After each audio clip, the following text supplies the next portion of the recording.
ईद कुर्बा की आमद है। शहर कायद में एशिया की सबसे बड़ी मवेशी मंडी लग गई। मेयर कराची मुर्तज़ा वहाब ने इफ्तिताह कर दिया। कहते हैं कि कराची चलेगा तो पाकिस्तान चलेगा। मवेशी मंडी की वजह से शहर में रौनक दुबाला हो जाएगी।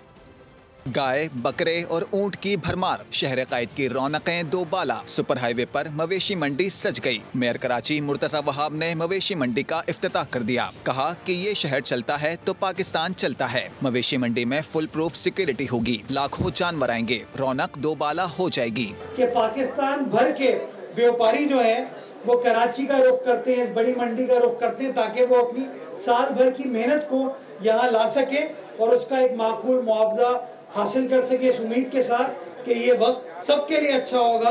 उधर मवेशी मंडी में पंजाब, सिंध समेत पूरे पाकिस्तान से जानवरों की आमद का सिलसिला जारी है। कैंप्स भी लगा दिए गए। सिक्योरिटी के भी फुल प्रूफ इंतजामात हैं। सब्सक्राइब करें और बेल दबाएं ताकि कोई खबर रह न जाए।